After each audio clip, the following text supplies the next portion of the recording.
Hello and welcome to the BuiltOnAir podcast. BuiltOnAir is a regular podcast where we talk with everyday people and learn about the amazing things they are doing with Airtable. Today's podcast is sponsored by OpenSide, the leading solutions provider for Airtable customers. Check out openside.com to learn more about their products and services that can take your Airtable usage to the next level. Use promo code BuiltOnAir to receive $20 towards any product purchase. In this episode, we're joined by Nicolas Grenié, a developer advocate at Typeform and veteran Airtable Custom Block Builder. As a developer advocate, he helps developers build upon Typeform's existing platform to accomplish advanced or highly specialized use cases. Naturally, when it came time for Typeform to develop one of the first ever custom blocks released to the official blocks library, Nicolas was the man to build it. More recently, he built one of the 10 winning projects in the Airtable Custom Blocks Contest.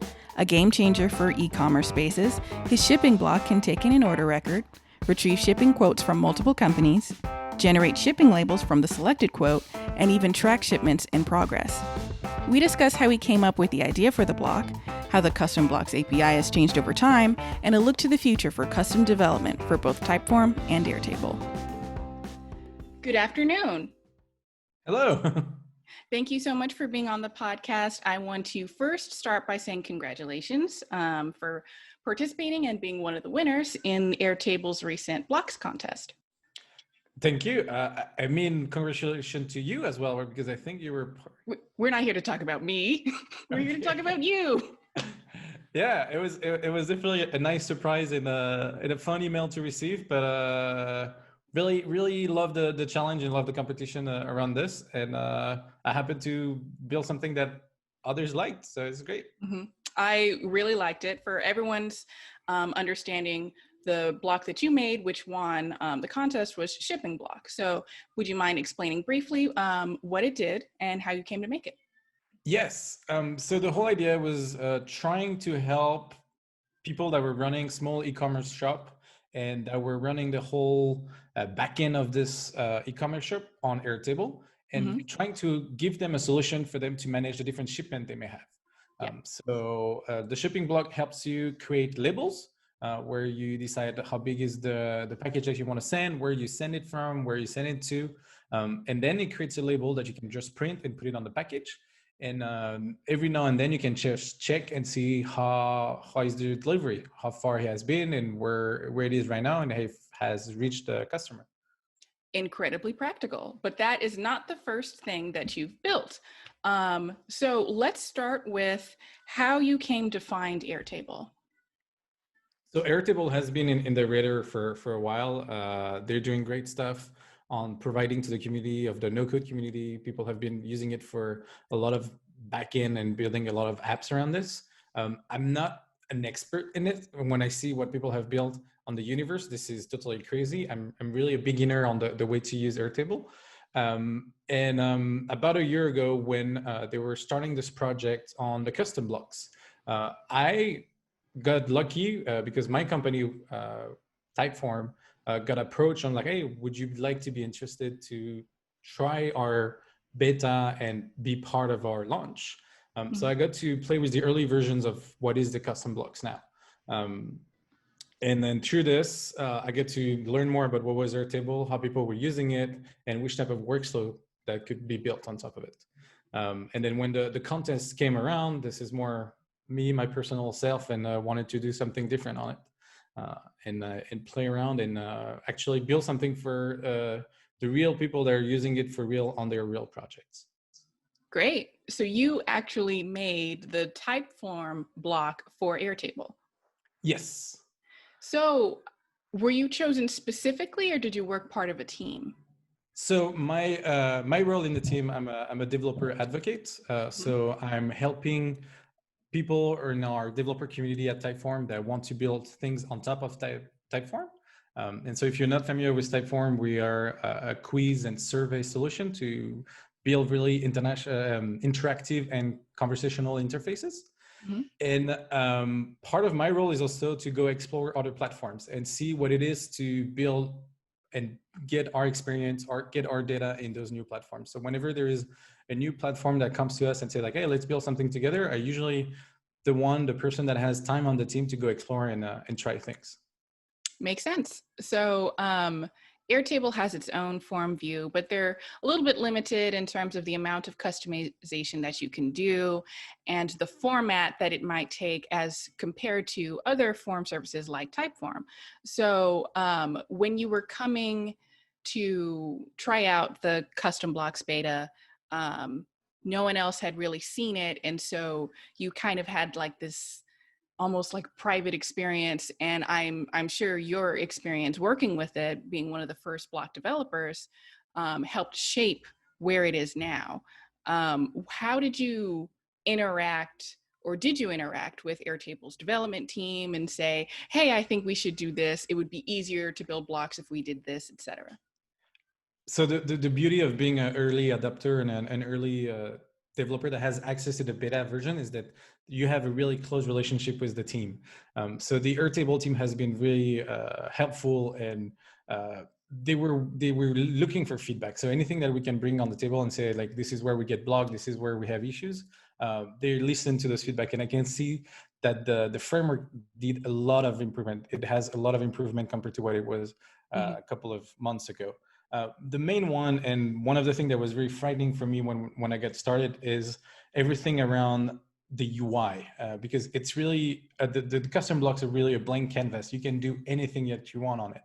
And for a while there was no UI components.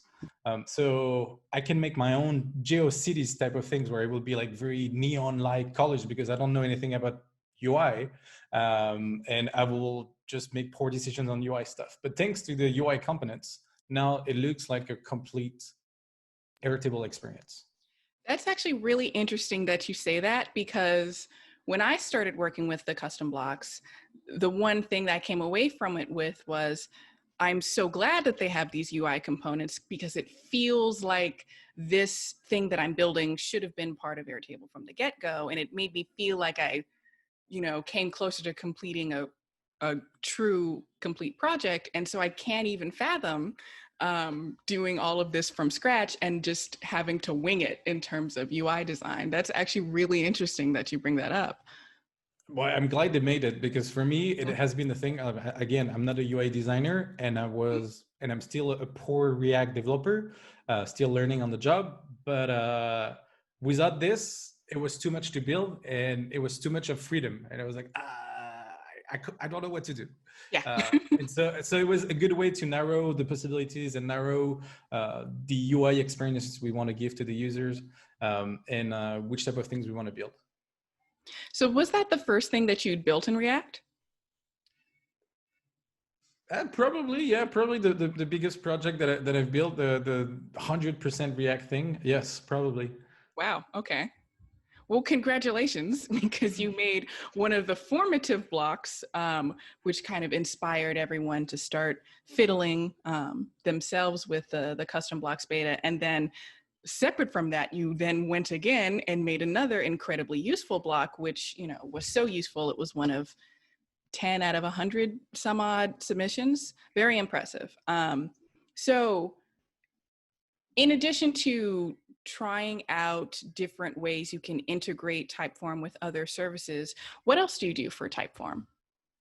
So as I said, I'm a developer advocate. So my role is really to trying to connect with our developer community. Anybody that's interested to either make their custom app, so only for themselves, or people that are interested to make plugins into other ecosystems, people that have a SaaS business and they're like, oh, we should build a SaaS plugin for our users with Typeform. So trying to help this community and make sure that their voice is heard into our product, and build a bridge between the developers, the customers, and our product team. I was like, oh, this is what the developers are asking for. It will be great if you had these APIs.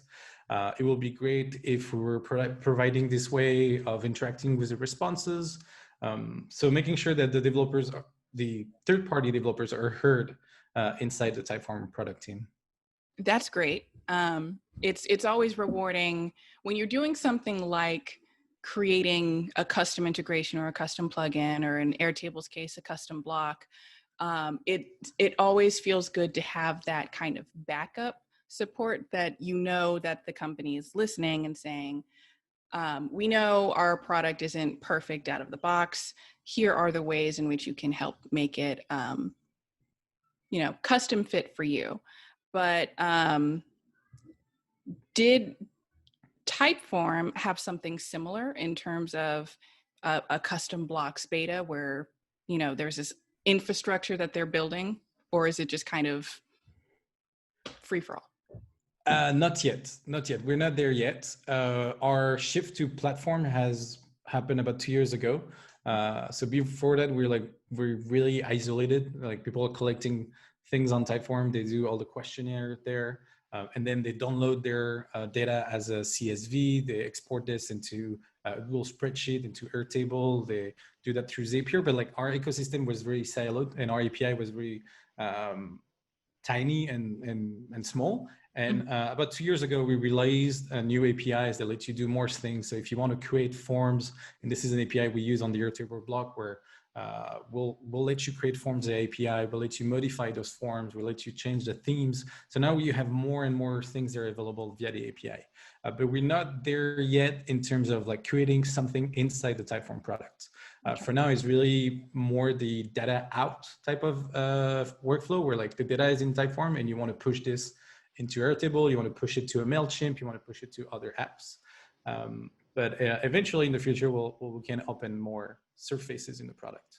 Okay, that makes sense. I mean, as a form builder type of product, you are essentially collecting data for any number of purposes, and data is only so useful sitting somewhere. And so it makes sense that kind of the focus is pulling data from Typeform and pushing it to other places like MailChimp.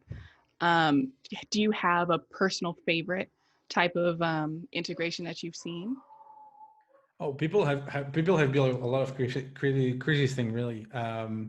Doing a lot of different things. We have the typical things where people just like use it into their marketing automations. But in the no-code space, a lot of people have used it to connect to an Airtable and then feed this Airtable into a mobile app. So we saw recently people were using it to build an app for plants. So if you have a lot of plants at home, you wanted to know like how often you have to water them, how you should take care of them. The database was built on Airtable. And then if you had questions, you can talk to someone via a Typeform, and you ask question regarding this app and this plant, and the whole interaction was happening on a Typeform. And then the question will go to an Airtable, and then someone will pick it up and answer to you. So there's like a lot of different connections. I think I get excited where all the different tools come into place and people build a very conversational experience. Cool. I think I personally really like Typeforms as a form end user, someone who's filling out the form. I really like the interface that Typeform lets you have, the sort of one question at a time methodology, keeping in mind user experience and making sure you only need to see as much as you need to see at one time. Have you run into any issues with Airtable where you have so many different tables to sustain a type of integration that, sometimes you might feel a little overwhelmed? So for sure, when we built this, we had no idea, or we only had a limited vision of what people were using Airtable for, and as we were not heavy users, we only thought about certain use cases.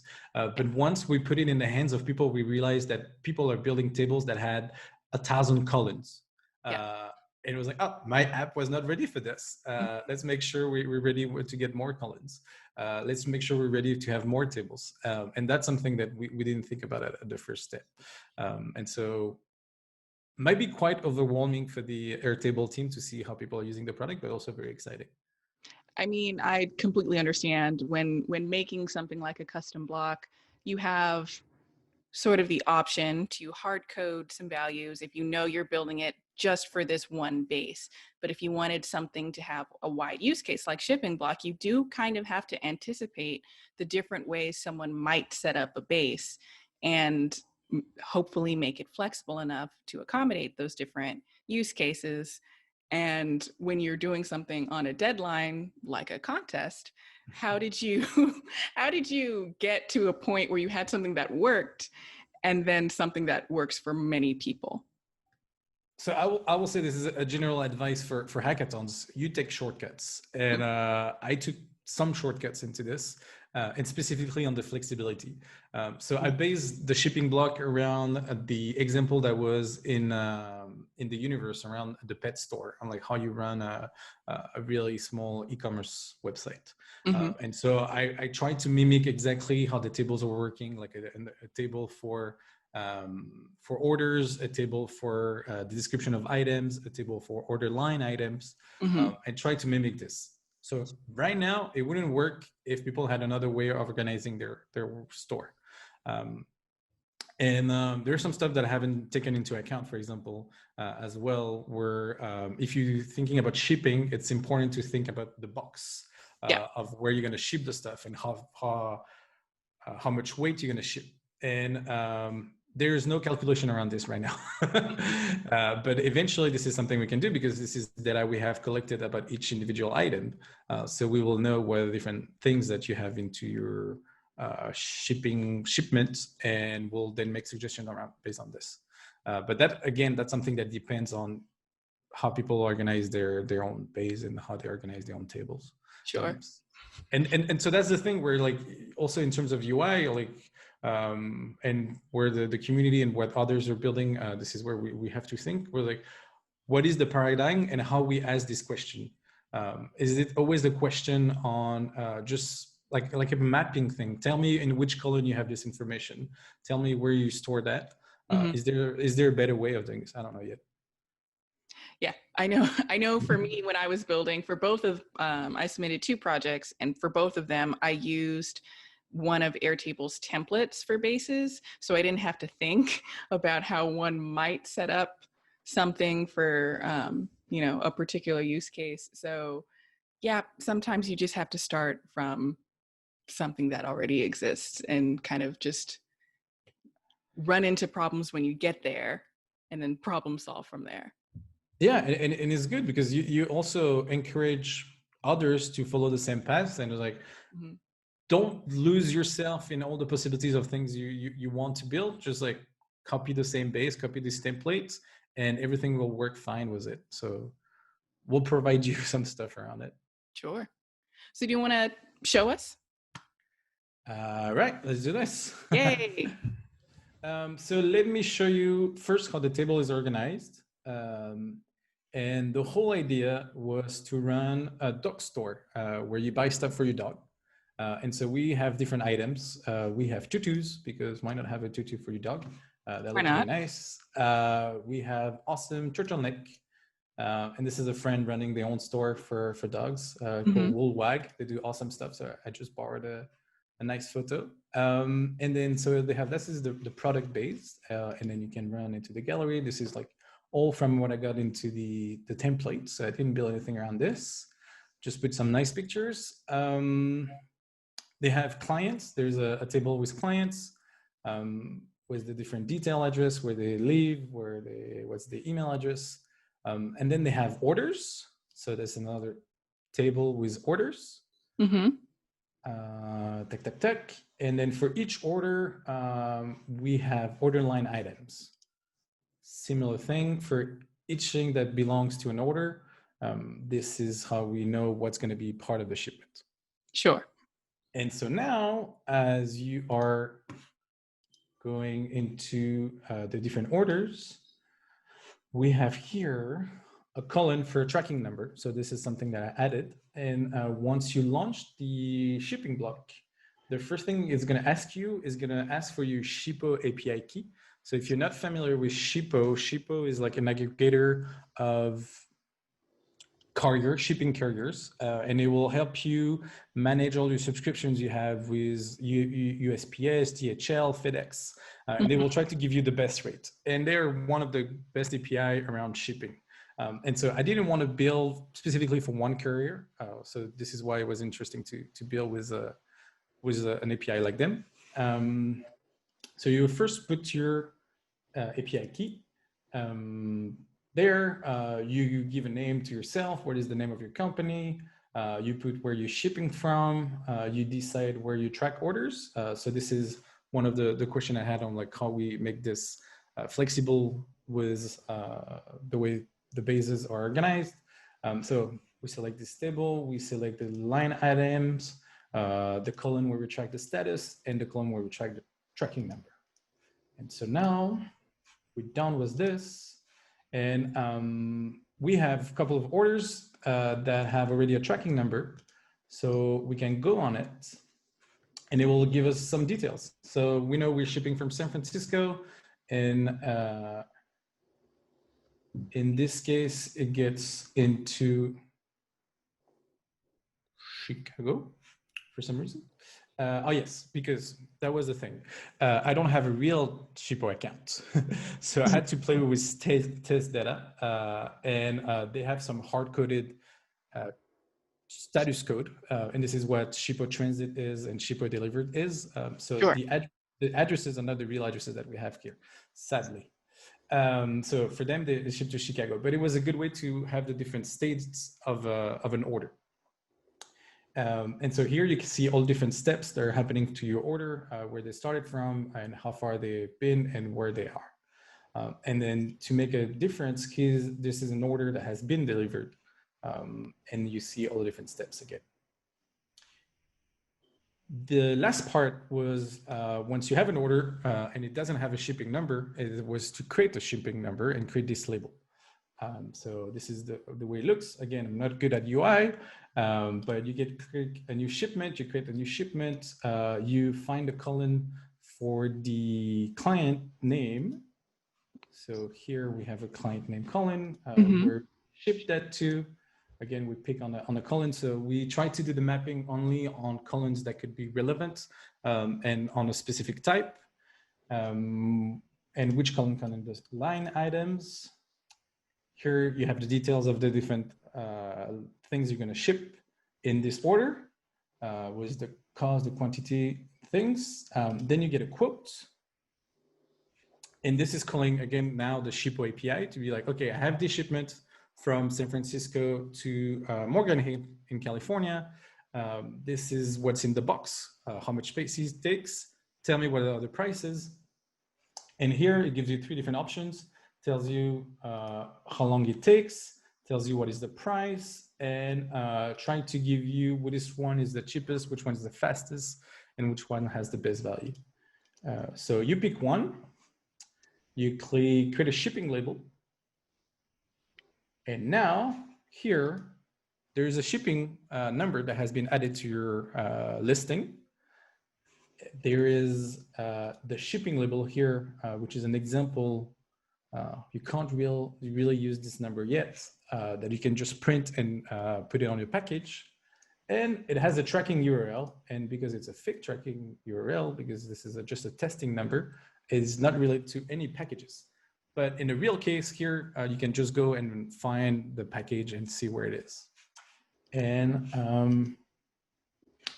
I think that's it. And so now as you're going to click on this, it will go through the same thing and give you the real update about this shipment. Excellent.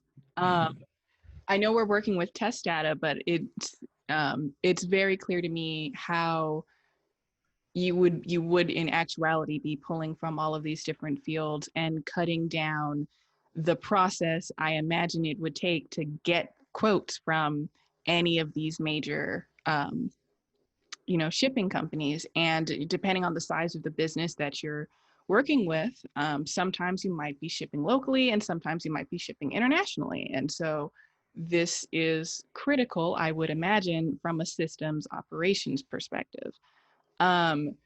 What inspired you to make this block specifically? Great question. I think for me, I took the problem in a different way. I looked at the APIs that I really want to work with. I'm a developer and I love APIs, and there are some APIs that I didn't get a chance to hack with yet. Yeah. And Shippo has been one of them for a while. I know they've been around and they were doing great on the shipping industry. And one of my motivation was like, okay, what can I do with this? But I also looked at examples of what people are building with Airtable. And one of the things they do is running this small e-commerce shops. That was a hinge that I had. I was like, maybe that's something that people could use. And to validate the idea, I asked on the dev post forum or the discussion part. I was like, do people use Airtable to run e-commerce for the listing, for the orderings, for all the stuff? And Michelle answered and said, yes. I was like, okay, then maybe there is something to do there. Maybe there's a pain to solve. And imagine this is and I put myself also in the shoes of my friend who is running this dog wear store where they have to deal with thousands of orders. They do that on another platform. They don't do that on Airtable. But what I would like to have if I was running operations on Airtable and I didn't know how to code, I didn't want to make connections with other systems. That was the inspiration. Great. And I just like seeing things like this being made that kind of take away the headache for someone who doesn't feel like they're equipped to get in an API, even if it's a particularly friendly API. If you're not used to JavaScript or React, this might seem daunting to make. And I'm very pleased to see all of the things that came out of the contest, particularly because they're all open source. So from just a base level, so many great things have been made that, you know, you could just plug and play almost. Now there is, at the moment, the transition, I guess, of you make a custom block and you want other people to use it. They still have to install Node and React on their machine and run it to release into their own base. And that's a little bit cumbersome. But other than that, it's so great to see things like these being made. And it's still the very early stage. It is. It's still in beta, so it's understandable. But I'm waiting for the day where it's you know, as plug and play as like the real blocks, if you will, the quote unquote, in the blocks library, or even something like the Airtable universe. Eventually, I mean, if you've seen what they've done for bases and the templates and all stuff, this is probably where it's going after and what they're looking for. Now that they have an ecosystem of blocks builder, there's definitely an opportunity for this. So as someone who's seen it from its inception almost, where there was no UI components, and because I've built my own blocks, I can recognize a box when I see one. A box is a particular component. So now that you've seen it in its current iteration, you know, we're, I don't know, 6 months into the public version of the custom blocks beta. Do you have any wish list items for its next stage, perhaps for its final release or beta part 2? I will say for what I've built, I haven't seen any limitation. One of the things that was a bit limiting for me, and I'll go through this experience again here, was I remember here, this part that was the recall way. So like this is a UI that's given by Airtable. So you just give them an ID, if I remember well, an ID is somewhere in a table, and it would just like give you this view. I remember this was confusing, and there's probably better ways of dealing with this. And that's something like, that's a feedback that I gave to the team. And that's something they were aware of, and that's something they're probably already working on. But otherwise, I think compared to other platforms, it's already pretty advanced. And there are already a lot of things in place, everything around dealing with the configuration. So if you haven't built a block, I can store all the settings into your session for you. I don't have to deal with database. I don't have to deal with having my own server for this. So this is very practical. This doesn't exist on other platforms, so it's a bit harder to use. So I can say that this is pretty advanced. I don't think I have anything on the wish list. Okay. I'm sure maybe I'm sure you do, but for me, for what I've done, I haven't been limited too much on it, and again, I'm not a heavy React user for it, so I do really basic stuff. Yeah, the only things I do in React at the moment are custom blocks, and I have a couple ideas, but I'm with you in that the few ideas that I have had, I was able to execute them in relatively short order. I mean, I started using React for the contest, and so I know you didn't have that luxury for Typeform's block, but for the rest of us who just kind of started for the purpose of the contest, just the having the groundwork laid for all of these UI components and use records and and so many examples of use state for React, it made learning React in general pretty easy, or less daunting, I'll say, having this as kind of like a prompt, if you will. Yeah. Totally agree. For me, I mean, I'm a developer. I'm sure you've done other development as well, and you know that React was on the side, and this thing from the outside, you don't know what it is. People are talking about this, but it's hard to find a real project, and it's definitely a good approach and a good thing to get started. I really agree on this. There's a good direction and there's a good tool set to get started with it, and it's less daunting and less scary for sure. I'm sure they'll be glad to hear that. Just excellent. I really, really like shipping, and I'm glad that it won. Because I remember looking, like the period after the contest had ended, and when winners are announced, you could search. It wasn't quite easy to find, but you could kind of find some things that had been submitted. And I remember coming across shipping and also TableBeat.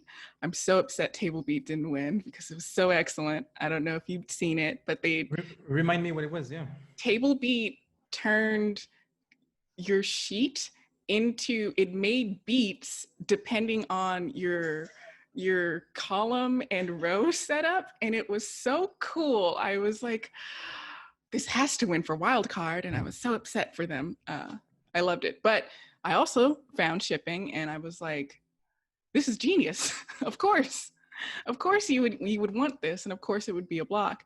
And so I don't know. I appreciate that people were able to find those, well, of course this should be a block type use cases, and were able to execute them in relatively short order. I think that's pretty amazing. Yeah, I'm sure there's a lot of things that they're going to be used, like things that are going to come to mind very quickly that we have on other ecosystems.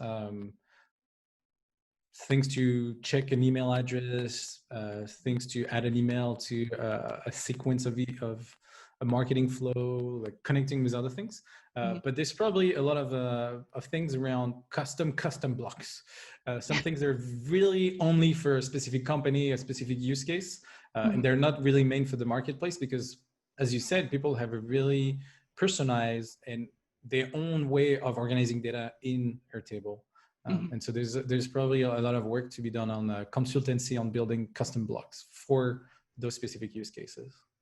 So I know I already asked if you had a wish list, but going off of that idea, there are so many people who specialize in helping people with their specific use cases for Airtable as it fits with their larger ecosystem of all the different apps that they use. When it comes to custom blocks, there will be developers who will want to make these customized, one size does not fit all solutions. And from that perspective, as a developer yourself, do you have any kind of like points that you think Airtable might want to look out for in terms of how do I make this system work for developers? Yes, and it's actually a good question for me and the future of this project as well. And probably that's a question also for you in the block you've built is like, what is the future of this after we've made it open source, after we put some effort into this? Can we distribute it? Can we monetize it? Can we add new features to it? And eventually, can we make a custom version for someone that's using it differently? And this is a question that all the different ecosystems have had. So if we look at something like WordPress, if we look at Joomla, if we look at other things like Shopify, they all have this type of things in a relationship with developers. On people that make something generic that will work for a lot of different use cases. And then people that are a bit more into the consultancy work and more in the agency work. And so finding a way to certify them. That's something I'm not aware of for Airtable. I'm sure they're already working with agencies in the general usage of Airtable. I don't know if they do anything around the developers yet, but that's probably something they will explore. Yeah. I am glad you brought up WordPress, because I think they, as you know, I forget what the number is, but they are something like 10% of the internet is built off of WordPress, or some very substantial number, considering it's one platform, most of which is something that you could just use for free. And so there's this huge developer community, and there's so many well-trusted plugins, which would be the equivalent of Airtable's blocks. And, you know, you're able to push updates to a plugin quite easily, and then they could download and update it on their individual sites. The end users can. And so you bring up a good question. What if we want to change something for the blocks that we've made? Because I already know, if you look at the things that I've submitted, that my setup for global config is odd. I will just say that. And that's something I could fix very easily. But what is the process of, you know, alerting all the other people who've already implemented it? Here's this updated version. You've brought up an incredible point. So that's something they will have to figure out. I can tell you, because we're lucky with Typeform, we're part of the few blocks that are already distributed, that it's not an easy process on both sides.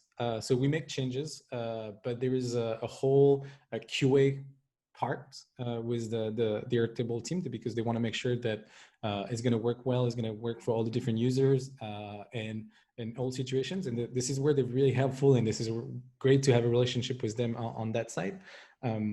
So there's, between the time where, like, I think I've made something that was working and the time it's actually released, there's just probably a 2 weeks time period where it goes through different people in their team to check the code.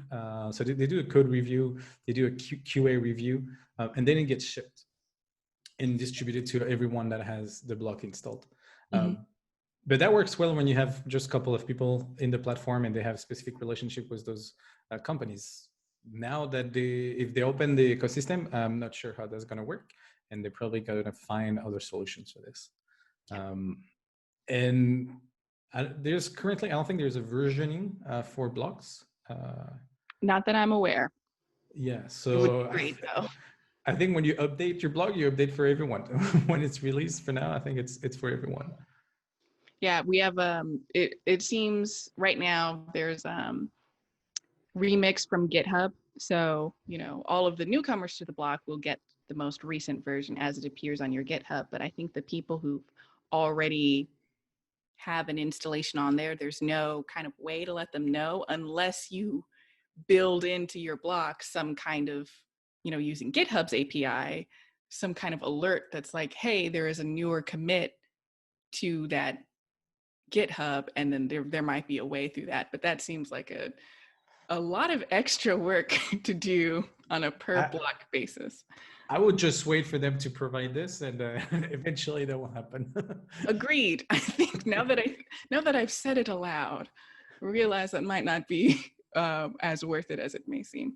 But once again, just very impressed that you were able to build not one but two of, you know, what I would call the formative blocks for, you know, third-party developers, and an inspiration to us all. Yeah, please don't. It's really me playing with a sandbox and being a kid and making some sandcastle, and hopefully it doesn't fall down. This is just this.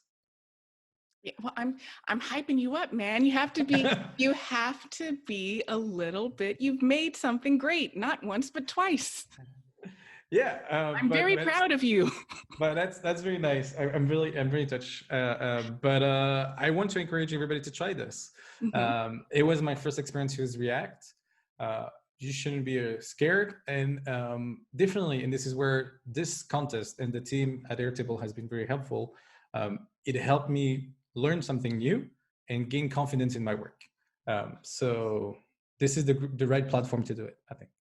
It's a great takeaway. I recommend as well. Everyone, while it's still in beta, come up with an idea and just start. I'm sure you will get something out of it, because coding is a frustrating process. It's very particular and really have to pay attention to syntax. But once you're in it, it's very, very rewarding. So yeah, go out and learn. Yeah, and if you're looking for ideas, there are a community. There's a forum for Airtable community was like, oh, why don't you have this feature? Why don't you have this thing? And people on Twitter and on the Reddit, there's a subreddit as well that's very helpful, where people ask for features. And some of the things are not going to be built in Airtable because it doesn't make sense. So maybe that's something you can take as a developer and you're like, I want to solve that challenge. Yeah. And I will make a blog for those people. And you know that you already have some users. So this is also pretty exciting. Exactly. That is an excellent way of going about it. Just looking at what are people like craving as a feature, and starting from there and making that your idea. Thank you so much for coming on the podcast and showing Shipping Block to us. And we will put in the description links so that we can see the project on DevPost. Is there anything else that you want to plug? Yeah, no, thanks again for inviting me. If you're interested to use this block, please feel free to contact me. Let's talk about your issues, because this is just something I've made for this hack. But I'm really excited to talk about the future of this thing and how eventually we can turn this into a distributed plugin for the Airtable community. Great. Well, please let us know if you make an updated version. You certainly don't have to, but glad we could see it.